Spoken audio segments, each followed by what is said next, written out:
우리의 죄에서 주의 얼굴을 돌이키시고 주의 은혜가 우리를 떠나지 말게 하옵소서. 매 순간 호흡하는 것도 먹고 살아가는 것도 다 하나님의 은혜라. 하나님의 자녀로서 어찌 감사하지 않을 수 있습니까? 그러나 하나님은 우리를 아프게 하시다가 사으시고 상하게 하시다가 그의 손으로 고치시고 하나님 앞에 우리 육신의 죄와 연약함을 내려놓습니다. 하나님은 우리의 연약함을 동정하지 못하시기 아니시니 모든 일에 우리와 똑같이 시험을 받으시는 시험을 오늘도 주의 긍휼하심을 구하며 주 은혜의 보좌 앞에 담대히 나갑니다. 나는 그들이 하나님이 되고 그들은 내 백성이 되리라 하시며 광야에서 이스라엘을 언약 백성 삼으시고 돌보시고 보호하셨던 하나님의 은혜가 이 시간 예수 그리스도를 믿고 살아가는 우리들에게도 내 백성이라는 하나님의 귀한 음성을 기사하며 연약한 우리를 주의 날마다 새로운 힘을 얻어 살아가게 하옵소서. 하나님의 몸된 교회를 위해 수고하고 애쓰시는 목회자들과 주의 백성들이 많습니다. 우리 주님을 섬기며 살아가는 것이 힘들고 고단할지라도 우리의 수고로움이 주님의 몸된 교회 공동체를 위한 사랑의 수고가 되게 하시고 또한 영원한 하늘나라에 대한 소망을 가지고 인내하며 살아갈 때 이 교회가 믿음으로 하나 되어 아름다운 열매를 맺는 주의 교회를 하여 주시옵소서. 이 시간 주의 말씀을 듣는 가운데 있사오니 우리의 길을 열어주셔서 주의 말씀을 듣고 그 은혜를 깨닫는 시간이 되게 하시고 우리의 다급한 심을 위해 생명수가 되는 귀한 말씀 되게 하여 주시옵소서. 감사드리며 우리 주 예수 그리스도 이름으로 기도드립니다. 아멘.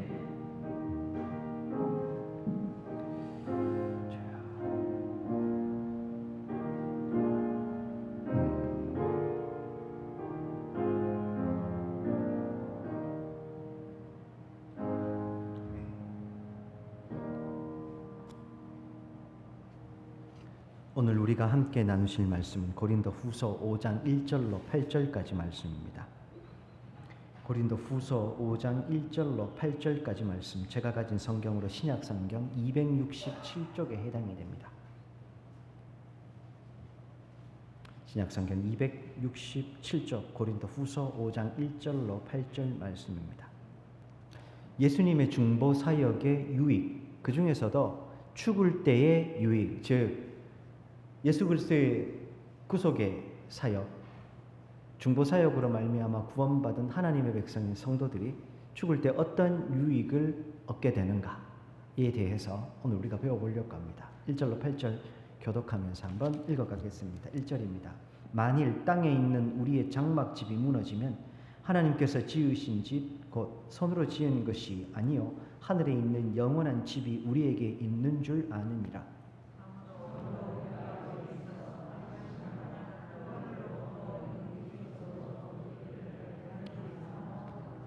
이렇게 입음은 우리가 벗은 자들로 발견되지 않으려 함이라.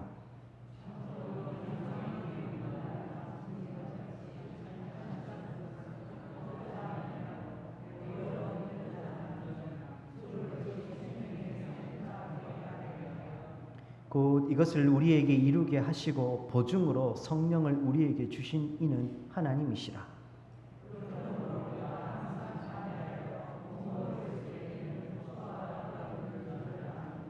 이는 우리가 믿음으로 행하고 보는 것으로 행하지 아니함이로라. 우리가 담대하여 원하는 바는 차라리 몸을 떠나 주와 함께 있는 그것이라. 아멘. 오늘은 죽을 때 중보 사역을 받게 되는 성도의 유익이 도대체 무엇인가에 대해서 살펴보려고 합니다. 우리가 지금 배우고 있는 내용이 예수님의 중보 사역에 관한 겁니다. 왜 중보 사역이라고 하느냐? 예수 그리스도께서 우리 인생을 구원하시기 위해서 이 땅에 오셔서 행하신 구속의 사역을 교리문답 시간에는 중보 사역 이렇게 배웠습니다. 이유도 지난 시간에 설명드렸습니다. 하나님과 우리 인생 사이에 죄로 인해서 사이가 멀어졌습니다. 이것을 다리처럼 이어주는 역할을 하시는 분이 예수님이시다. 그래서 이걸 중보 사역 이렇게 이야기를 합니다. 자, 죽음의 질병에 걸린 인간 하나님께서는 내버려 두시지 않았습니다. 구속자로서 예수 그리스도를 보내주셨습니다. 예수 그리스도의 중보 사역을 통해 우리는 구원받았습니다. 구원받음으로 하나님의 자녀가 되었고 이 땅에서 참으로 복된 삶을 누리며 이 땅에 뿐만 아니라 하나님의 자녀로서 하나님의 나라에서 온전히 또 누리게 될 것, 천국의 복도 우리에게 있습니다. 하나님의 자녀가 되고 복된 삶을 누리는 이 모든 것을 예수 그리스도의 중보 사역으로 얻게 되는 유익, 이렇게 표현을 할 수 있겠습니다. 세 분에서 좀 살펴보았는데요. 그것보다는 자막 첫 번째입니다. 예수님의 중보 사역의 유익 이러면 32문부터 36문까지는 이 땅, 성도로 이 땅을 사는 동안에 우리가 얻을 유익이 무엇인지 우리 지난 시간까지 살펴봤습니다. 오늘은 죽을 때 누리는 유익은 뭔지, 다음 시간에는 부활할 때 누리는 유익은 무엇인지에 대해서 우리가 하나씩 살펴보려고 합니다. 도대체 죽을 때 나는 성도로서 그러면 어떻게 이 죽음을 맞이해야 하는가? 죽음은 어떤 것인가? 뭐 이런 이야기를 오늘 좀 해보려고 합니다. 자, 자막 두 번째입니다. 웨스트민스터 소위로 문답 제37문. 믿는 자가 죽을 때 그리스도께로부터 무슨 유익을 받는가? 쉽게 이제 풀어서 설명하면 이렇습니다. 답입니다. 자, 요거는 첫째, 둘째, 셋째 요거는 한번 읽어주시기 바랍니다. 답. 믿는 자가 죽을 때 그 영혼은 첫째, 둘째, 셋째,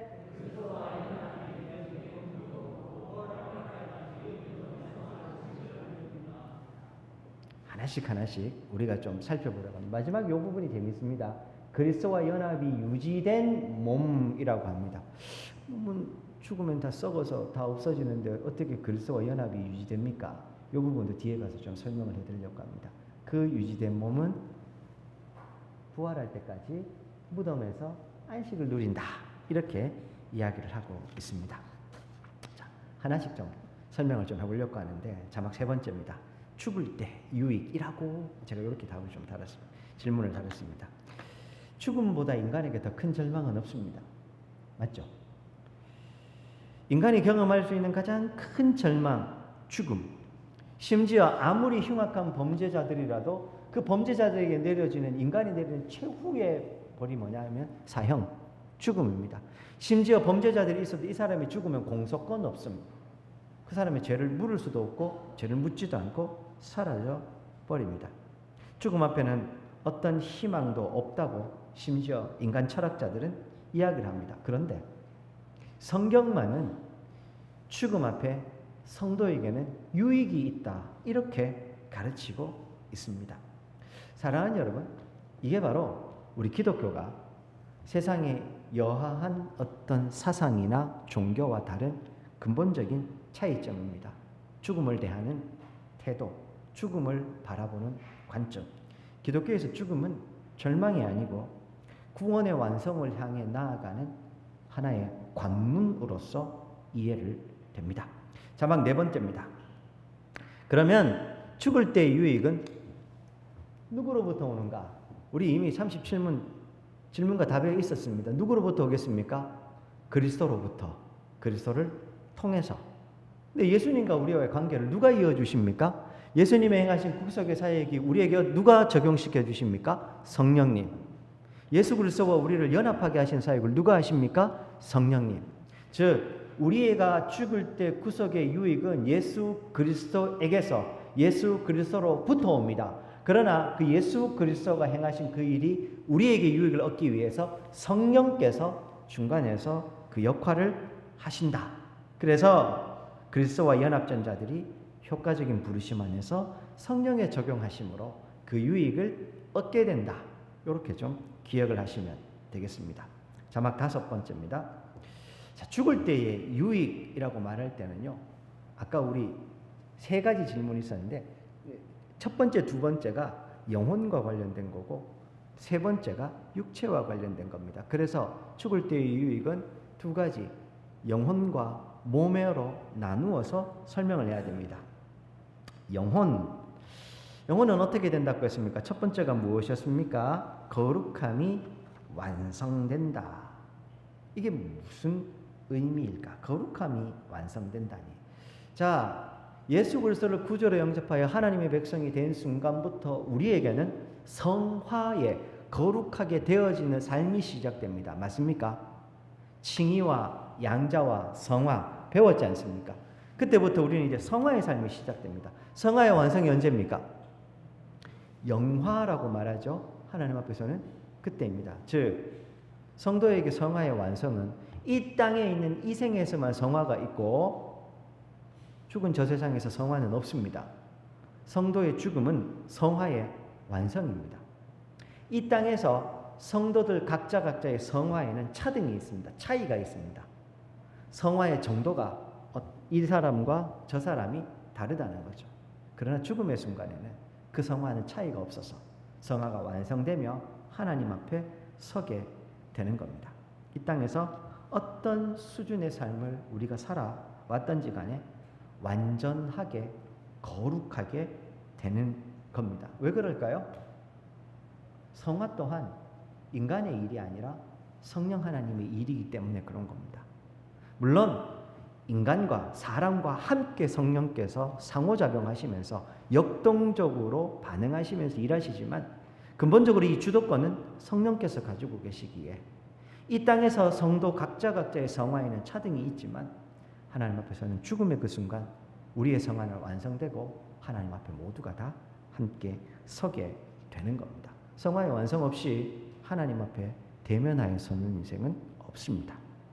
몸은 그러면 어떻게 되는가? 우리 세 번째에 보면 그리스도와 연합이 유지된 그 몸도 부활 때까지 무덤에서 안식을 누린다 이렇게 이야기를 했습니다. 즉 죽은 이후에 영혼은 거룩하게 되어서 즉시로 천국으로 갑니다. 몸은 이 땅에 묻혀서 언제까지요? 예수님 이 땅에 오실 때까지 이 땅에 있는 겁니다. 그러나 이 땅에 묻히지만 그리스도와 연합은 유지된 상태에서 뭐 합니까? 안식을 누리게 된다. 그렇게 가르칩니다. 목사님, 땅속에 들어가서 다 썩는데요. 화장해가지고 다 사라져 버리는데 무슨 안식이 있다는 말입니까? 우리 하나님이 어떤 분이십니까? 창조주 하나님이시죠. 우리를 창조하실 때요, 말씀으로 창조하셨습니다. 없는 것에서 있는 것을 만드시는 분이십니다. 몸이 우리의 육체가 땅속에 들어가서 썩는다고 해서 그 육체가 사라집니까? 우리의 눈에 보이지 않을 뿐입니다. 화장한다고 사라집니까? 우리의 눈에 안 보일 뿐입니다. 그런 의미에서 우리의 몸은 비록 썩거나 화장으로 눈에 보이지는 않지만 그 몸의 상태는 유지되며 연합의 상태를 유지하며 우리는 안식하게 된다고 성경은 가르치고 있습니다. 그 안식은 언제까지냐? 예수님 이 땅에 오실 때까지. 영원한 안식이 아니라 시간이 정해져 있는 제한된 안식으로서 누리게 됩니다. 보통 소요리 문답을 보다가요, 이거 뭔가 좀 답이 너무 짧다, 조금 부족하다 싶을 때는 대요리 문답을 넘어가서 말 그대로 성인을 대상으로 한 교리 문답에서 어떻게 가르치고 있는지를 보면 보다 선명하게 설명을 하는 경우가 있습니다. 그래서 대요리 문답 제86문입니다. 무형교회 회원들이 죽은 직후에, 여기서 왜 무형교회 회원이라고 이야기를 할까요? 무형교회의 반대가 뭡니까? 유형교회, 이 땅에 있는 우리의 교회죠. 요거 조금 전에 우리 권사님들과 나누는데 유형의 교회와 무형의 교회 차이를 설명을 드렸습니다. 우리는 시간과 공간의 얽매입니다. 그러니 인간인 우리가 보는 교회는 시간이라는 제한 안에, 공간이라는 제한 안에 정해져 있는 것만 봅니다. 그래서 군위 장로교회, 확장하면 군위에 있는 교회, 조금 더 확장하면 대구에 있는 교회, 이 땅 우리나라에 있는 교회, 혹은 전 세계에 존재하는 교회. 우리는 요 시대에 요 시간 요 공간 안에 있는 요것밖에 못 봅니다. 하나님은 다르시죠. 시간도 공간도 피조물입니다. 누구의 피조물입니까? 하나님의 피조물입니다. 시간도 공간도 하나님이 창조하셨을 뿐입니다. 그러니 하나님께서 보시는 당신의 교회의 일원들, 교회의 일원이 누굽니까? 하나님의 백성들이죠. 그렇죠? 그 하나님의 백성들은 시간에 얽매이지 않습니다. 그러면요, 과거, 하나님 나라가 시작될 때부터 현재, 미래 모든 하나님의 백성들을 하나님은 한 번에 다 보십니다. 공간에 얽매이시는 분도 아니죠. 여기 지금 있는 요 분만 보이는 게 아니고 요 우주적인 교회에 존재하는 모든 하나님의 백성들을 한눈에 보시는 겁니다. 하나님이 다 보시는 그 숫자는 항상 정해져 있습니다. 왜 그럴까요? 하나님이 당신의 백성들을 모른다. 이게 말이 됩니까? 하나님은 당신의 백성들을 모두 다 아십니다. 모두 다 아신다는 말은 그 교회의 구성원이 A부터 Z까지 다 하나님이 아신단 말입니다. 그래서 무형교회의 구성원인 그 택자들의 총수는 정해져 있고 그 인원은 변하지 않습니다. 하나님이 보시는 교회 전체 인원이죠. 이건 안 변하는 겁니다. 우리처럼 육신의 한계 가운데 시간과 공간에 얽매이는 우리들이 보는 교회는 여기 안에 있는 요 정도밖에 못 보니 요건 가변적일 수 있습니다. 여기밖에 안 되고 동시에 같은 자리에 앉아 있지만, 그렇죠? 같은 자리에 앉아 있지만 알곡과 가라지 비유, 오늘 우리가 권사님들과 나누었습니다만, 누군가 손들고 교회에 들어온다고 해서 똑같은 믿음을 가진 사람이라고 볼 수 없습니다. 신앙생활 하는 사람이 아니라 종교생활로서 교회에 앉아 있는 사람도 있을 수 있습니다. 제일 게 이민교회에 가면 그렇다고 합니다. 이민사회에 가면, 특별히 미국이라든지 이민사회에 가면 이민 온 사람들, 유학생들이 가장 쉽게 그 사회에서 적응하는 방법이 교회 가는 거랍니다. 왜 그럴까요? 왜 그럴까요? 교회 안에 가면 커뮤니티가 있고 그 안에 들어가면 거기서 도움을 받을 수 있으니 가장 빨리 정착한다고 합니다. 그러다 보니까 이민교회는 커뮤니티 센터 뭐 이런 것들이 굉장히 잘 돼 있는 경우가 있는데요. 마찬가지인 거죠. 그 인원들 자체는 그러니까 그렇게 온 사람들이니 신앙이 없어도 교회 안에 들어와 있는 겁니다. 눈앞에 보이는 오늘 우리 교회에 있습니다 이렇게 얘기하지, 이민교회 얘기하지만 그 중에 진짜 신자도 있고 그렇지 않는 그냥 정착하기 위해서 들어와 있는 사람도 있는 거죠. 알곡과 가라지가 섞여 있고 당연히 그 안에는 숫자가 변하는 겁니다. 지상의 교회는, 유형의 교회는 그래서 숫자가 항상 변하는 겁니다. 그렇죠? 그런 차이 때문에 대열이 문답은 구분해서 무형교회의 회원들, 하나님이 보시는 우주적 교회에 이미 그 숫자가 정해져 있는 하나님의 백성 전체를 이야기하는 겁니다. 무형교회 회원들이 죽은 직후에 그리스도로 더불어 누리게 되는 영광의 교통이란 무엇입니까? 영광의 교통, 이런 말도 씁니다. 좀 어려운 경우 넘어가겠습니다. 답입니다. 조금 긴데요. 이렇게 시작됩니다. 무형교회 회원들이 죽은 직후에 그리스도와 누리게 되는 영광의 교통은 세 가지입니다. 첫째, 그들의 영혼이 완전히 거룩하게 되어 가장 높은 하늘에 영접을 받아 그곳에서 빛과 영광 중에 하나님의 얼굴을 바라보면서 그들의 몸의 완전한 구속을 기다립니다. 언제요? 예수님이 이 땅에 최후 심판주로 오셔서 이 땅의 역사의 종말 때까지 기다리는 겁니다. 두 번째, 그들의 몸은 심지어 죽은 때에도 그리스도에게 계속 연합되어 있습니다. 썩든지 불에 타든지 상관없습니다. 불에 탄다고 사라지는 게 아닙니다. 눈에 안 보이니까요. 질량보존의 법칙 아시죠? 우주 공간 중에 흩어져 있지만 사라지지 않습니다. 인간의 법칙이 그 정도고, 무에서 유를 창조하시는 하나님, 태워서 없어졌다, 썩어서 없어졌다고 모르시겠습니까? 그렇지 않습니다. 그래서 그리스도에게 계속 연합되어 마치 잠자리에서 잠자듯 무덤에서 쉬고 있다가 마지막 날에 그들의 영혼과 다시 연합하게 됩니다. 천국은, 나중에 장착할 천국은 육체가 없는 곳이 아닙니다. 예수님이 이 땅에 부활하신 다음에 부활체로 당신의 제자들에게 서셨을 때 제가 자주 말씀드렸죠. 우리는 천국에 아무런 삶이 없고 그냥 거기는 관념만 존재할 거라고 자꾸 착각을 하는데 아닙니다. 엄연히 육체가 있고 거기도 생활이 있습니다. 천국은 실제하는 것이고 그곳에서도 우리가 거기서 똑같이 살게 될 겁니다. 이 땅의 삶과 똑같다고는 말하지 않습니다. 그렇게 얘기하면 저는 이단이 되고요. 다만 이 땅에 우리의 삶이 있는 것처럼 천국에서도 삶이 있는 겁니다. 삶의 양상이 달라지겠죠. 부활체를 덧입기 때문에. 그 이상은 저도 잘 모르겠습니다. 저도 나중에 우리 다 같이 가서 보자고요. 우리보다 먼저 가 계시는 믿음의 선배들도 계시고요. 다 같이 가서 함께 만나고 마지막 날에 우리 다 같이 보게 될 겁니다. 기대하셔도 좋습니다. 세 번째입니다. 그러나 악인의 영혼들은 죽을 때 지옥에 던지고 거기서 고통과 흑암 중에서 머물러 있는 한편 그들의 몸은 부활과 큰 날 심판 때까지 마치 감옥에 갇히듯 무덤에 차이가 있죠.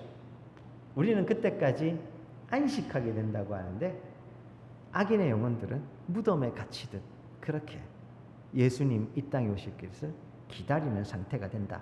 기다리는 상태는 똑같지만 그 상태가 많이 다르다고 이야기를 합니다. 그래서 자막 7번째, 영혼만 중요하고 육체는 아무런 의미가 없다고 말하는 분들이 있습니다. 그렇게 되어서 하나님 나라가 관념론으로 가는 겁니다. 하나님 나라가 실체가 없는 그 무엇인가로 자꾸 변하게 되는 겁니다. 구체적으로 어떻게 되는지 저도 모르죠. 저는 성경이 이야기하는 바까지만 알고 거기까지만 말씀을 드리는 겁니다. 추측의 영역도 있지만 왜 그런 거 있지 않습니까? 이원성 목사의 옷을 보면 이 사람이 키가 한 180쯤 된다는 걸 누구나 다 알아요. 맞습니까? 제 바지를 보고서 누가 이 사람은 제 키를 바지를 보면 압니다. 그렇지 않습니까? 옷을 보면 대략적인 신장 사이즈를 우리는 알게 됩니다. 신발을 보면 대략적인, 맞죠? 마찬가지인 겁니다. 추측으로 알 수 있는 영역이 분명히 있습니다. 성경이 하나님 나라를 이야기하는데 거기에서 필연적으로 추측되는 부분들이 있는 겁니다. 거기까지만 하나님 나라에 대해서 우리가 알게 되는 겁니다. 그런데 천국에 영혼만 있고 몸은 없다고요? 틀렸습니다. 이게 영지주의자들부터 시작해서 끊임없이 이단들이 이런 이야기를 합니다. 틀렸습니다. 성경 구절 누가복음 9장 29절 이 말씀을 하신 후 8일쯤 되어 예수께서 베드로와 요한과 야고보를 데리고 기도하러 산에 올라가서 기도하실 때 용모가 변화되시고 그것이 휘어져 광채가 됩니다. 예수님이 처음으로 변화된 육체를 가지셨을 때죠. 성경 구절이 되는데 이거는 좀 넘어가겠습니다. 고린도전서 15장까지 넘어가겠습니다. 그래서 자막 9번째로 바로 넘어가 주십시오. 죽음 이후에 육체는 잘 보관해야 하는가? 한때 한국교회에 그런 거 있었습니다. 화장하면 안 된다고. 화장해도 됩니다. 매장만 해야 된다고 하는 그런 우리의 문화가 좀 있었습니다만 그게 저는 그렇게 생각합니다. 그런 가르침 자체가 참 이게 함부로 제가 그런 비판을 못하는 게요. 아빙돈 당권주석 사건이라는 게 있었습니다. 그게 사실은 굉장히 좀 자유주의적인 해석을 좀 담고 있긴 있습니다만 이게 무슨 사건이냐 하면 한국교회 초창기 때는 성경을 읽긴 읽는데 이 성경에 대해서 주석, 다시 말해서 성경이 그 내용이 어떠한가를 설명해주는 주석서가 거의 전무했습니다. 그러다 보니까요. 외국에서 나오는 최신 주석 하나도 너무 귀했던 겁니다. 그때 주석은 맨날 이 양이 많거든요.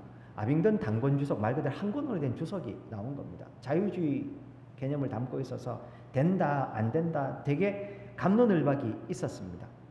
어쨌든 우리의 신학과 다르기 때문에 우리가 배척하긴 하지만 그때 한국교회 전체가 술렁였습니다. 왜 그럴까요? 성경을 제대로 알고 싶어도 알 수 있는 자료가 없었거든요.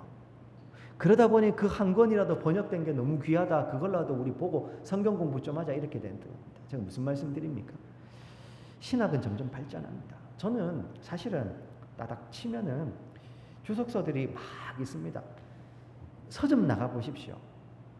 경건서적부터 시작해서 온갖 책들이 넘쳐나고 번역 문화도 이제 잘 돼가지고요. 우리 믿음의 선배들 그 책들 다 나옵니다. 조금만 눈 열면 다 볼 수 있었습니다. 그런데 한 세대 전만 해도 그런 책이 없었습니다. 그러다 보니 우리 한 세대, 두 세대 전 우리 목사님들의 요 전달되는 신학적인 부분이 조금 미약했던 부분이 있습니다. 그러다 보니 이제 잘못된 가르침 중에 하나가 육체는 잘 보관해야 된다. 주님 오실 때 요역제 온전하게 맞이해야 되니까 기독교인들은 화장하면 안 된다라고 하는 가르침이 있었던 겁니다. 그러나 다시 말씀드리지만 그렇지 않습니다.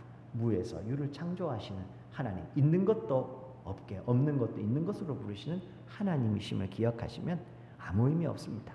다만 죽음 이후에 육신은 여전히 예수 그리스도와 연합된 상태가 되며 성도는 안식 가운데 주님 오실 그 재림을 기다리게 됩니다. 여기서 중요한 거 안식, 기다림, 이 두 개념이 중요하다는 사실입니다.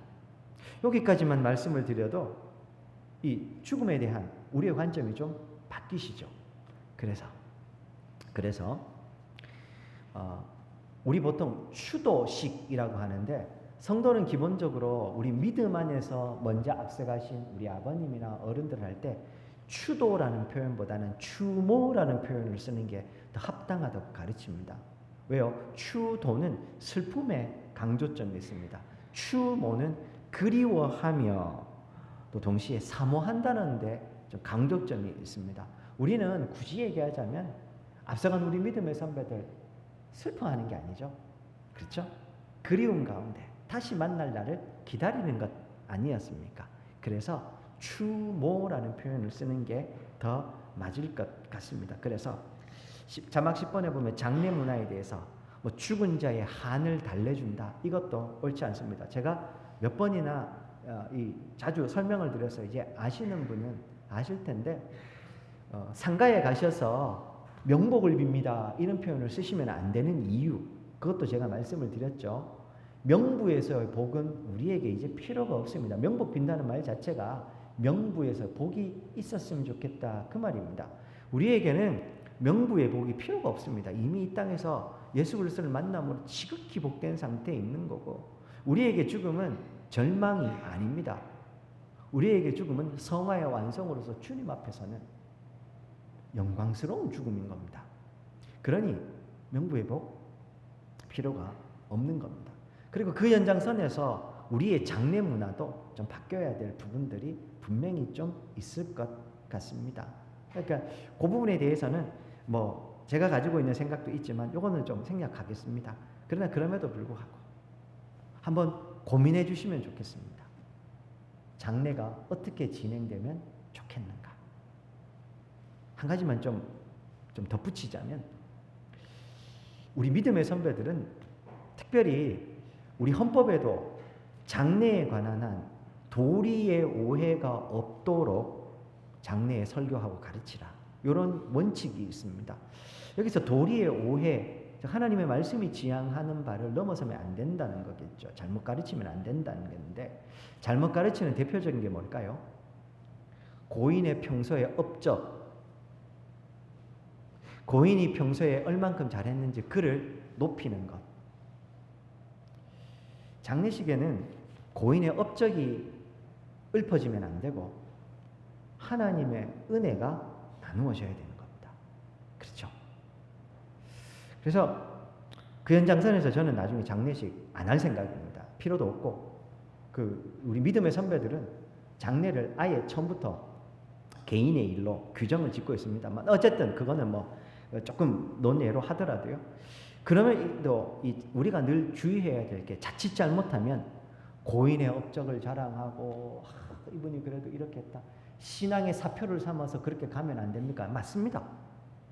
그걸 제가 무시하는 게 아닙니다. 다만 자칫 잘못하다가 그러다가 도리의 오해가 생기죠. 어떤 오해가 생깁니까? 고인을 찬양하지 하나님의 은혜를 우리가 높이는 게 안 되는 경우가 있는 겁니다. 그렇지 않습니까?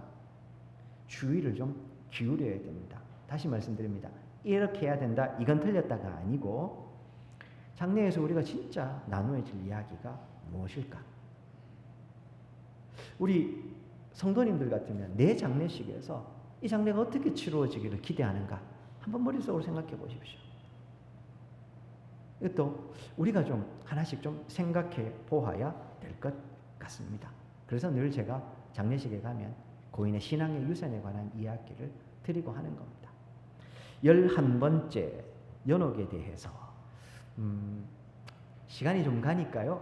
이 부분에 대해서는 그냥 이렇게 정리하고 넘어가도록 하겠습니다. 가톨릭에서 주로 이야기하는 연옥교리는 틀렸습니다. 베드로전서 3장 18절로 18절부터 보면 18, 19절에 보면 이런 구절이 있습니다. 그리스도께서 단번에 죄를 위하여 죽으사 의인으로서 불의한 자를 대신하셨으니 이는 우리를 하나님 앞으로 인도하려 하심이라. 육체로는 죽임을 당하시고 영으로는 살리심을 받았으니 그 다음요. 그가 또한 영으로 가서 옥에 있는 영들에게 선포하시니라 라는 구절이 나옵니다. 이 구절을 본따와 가지고 이제 가톨릭에서는 연옥교리를 만들어냅니다. 여기에 가톨릭이 가지고 있는 은혜의 주입교리라든지 혹은 그 신앙의 공덕을 쌓는 그 이 주의라든지 이런 신앙들이 결합되면서 어떻게 됐겠습니까? 연옥교리를 만드는 겁니다. 예수를 안 믿는 사람이 죽어도 이 사람은 지금 연옥의 중간 단계에 가 있다는 겁니다. 그래서 이 땅에 있는 가족들이 이 사람을 위해서 기도의 공덕을 많이 쌓으면 여기 중간 단계에 있는 이 사람이 지옥에 갈지 천국에 갈지 있다가 이 사람이 천국으로 샥 온다고 하는 겁니다. 그럴듯하죠. 굉장히 인본주의적인 겁니다. 이걸 우리가 인본주의라고 하는 겁니다. 사람이 듣기에 그럴듯한 것. 성경은 그렇게 우리에게 가르치지 않습니다. 그 근거가 되는 게 베드로전서 3장 18절, 19절, 특별히 19절에 옥에서 부활하신 예수님이 옥에 있는 영들에게 선포하셨다라는 건데 다 생략하고 한마디만 하면 예수님께서 지옥에 있는 영들에게 가셔서 수월에 있는 영들에게 복음을 전해서 그들도 돌아올 수 있도록 하셨다. 그 말이 아닙니다.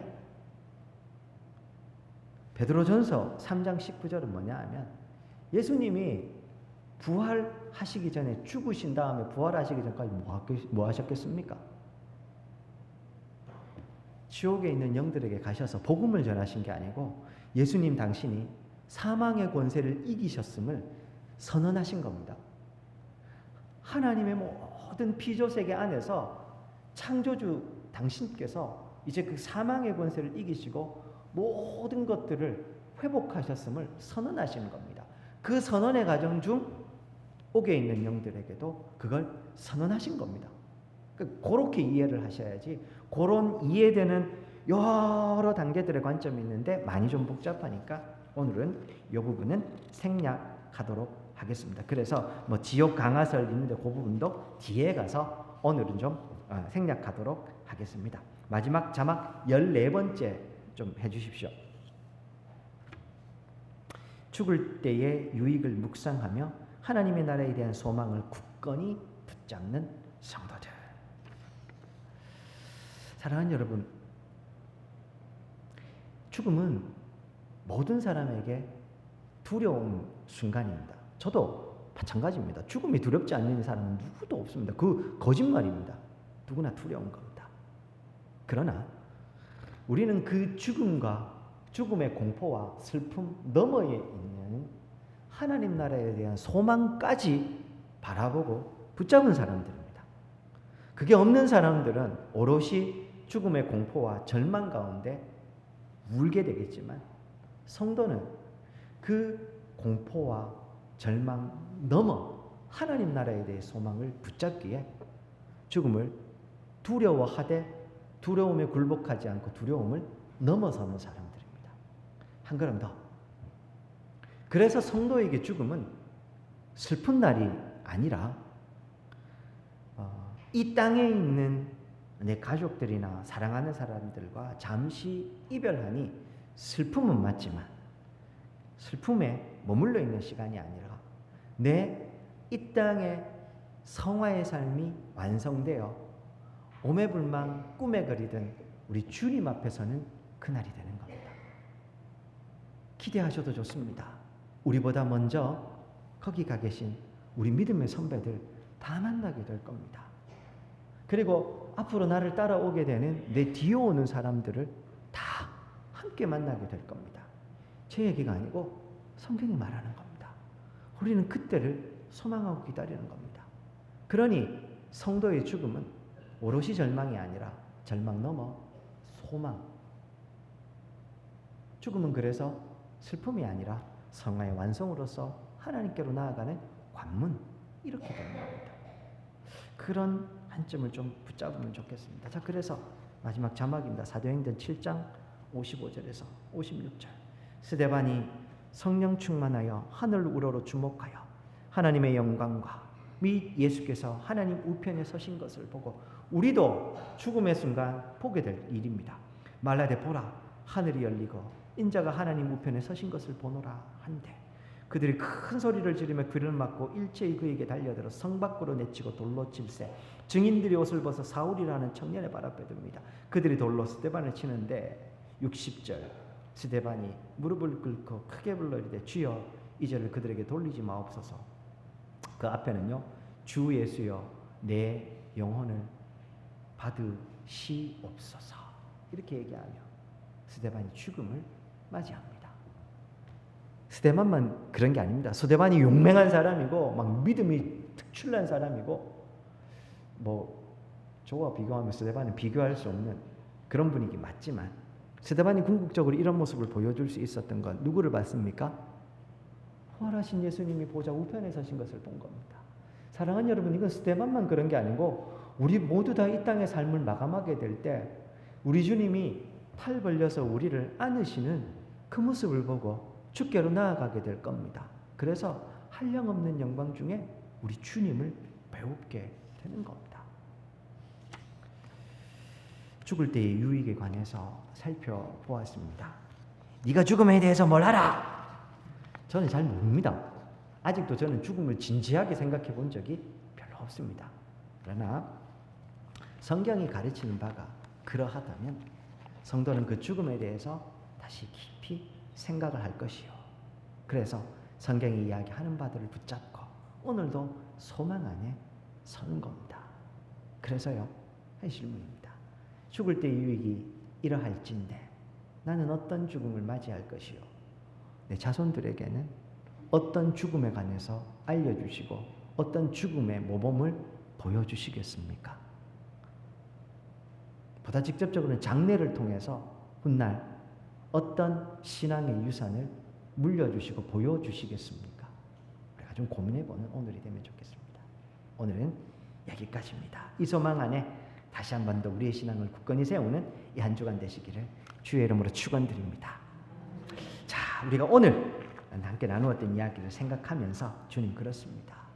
예수 그리스도 나를 구원하신 그 중보 사역을 통해 나는 이 땅에서도 말할 수 없는 유익을 얻지만 죽을 때에도 이런 유익을 얻습니다. 감사합니다. 이 유익을 굳건히 붙잡고 죽음 너머에 있는 참 하나님 나라에 대한 소망으로 이 땅을 더 올곧게 올바르게 살아갈 수 있게 도와주시옵소서. 한번 기도하고 제가 기도하고 마치겠습니다. 기도하시겠습니다. 주님, 오늘도 소요리 문답 통해서 우리 사랑하는 성도님들과 이 땅의 생을 마감하고 죽을 때 예수 그리스도 중보 사역의 이 구원을 얻은 하나님의 백성들 어떤 유익을 얻게 되는지 오늘 우리가 살펴보았습니다. 주님, 누구에게나 죽음은 괴롭고 절망스러운 일입니다. 그러나 우리가 이 절망에 멈추어 설 수 없는 것은 이 죽음이 우리의 성화의 완성이요 꿈에 그리던 주님 앞에서는 그날이기 때문에 그렇습니다. 이 소망을 굳건히 붙잡고 오늘도 우리의 신앙 다시 한 번 더 옷깃을 여미는 우리 모든 성도들 되게 해 주옵소서. 예수님 이름으로 기도드립니다. 아멘. 죽음은 절망입니다. 누구에게나 죽음은 두려울 수밖에 없습니다. 그러나 주님, 오늘 예수님 우리에게 이루신 그 중보 사역, 그 사역으로 인해서 죽음이 우리에게 어떤 의미인지, 죽을 때 우리에게 어떤 유익이 있는지 살펴보았습니다. 죽음이 주는 두려움과 절망, 그 너머에 있는 예수 그리스도를 통한 이 유익들을 굳건히 붙잡게 도와주시옵소서. 그리하여 주님, 세상을 살아가는 우리 모든 성도님들 성화의 완성으로서의 죽음, 거룩하신 우리 하나님 앞에서는 그 관문으로서의 죽음을 기억하며 이 땅의 삶을 더 올곧게 진실하게 충성스럽게 그렇게 살아갈 수 있게 도와주시옵소서. 예수님 이름으로 기도드립니다. 아멘. 지금은 우리 주 예수 그리스도의 은혜와 하나님 아버지의 극진하신 사랑과 성령의 위로교통 충만 역사하시며 예수 그리스도 그 중보사에게 유익으로 얻는 죽음의 유익, 죽을 때의 유익, 이 유익을 굳건히 붙잡아 오늘을 더 주님 앞에 올곧게 또 진실하게 살아가길 소망하는 우리 모든 성도님들 머리 위에, 우리 교회 위에, 이 땅의 교회 위에 이제부터 영원토록 함께 있을지어다.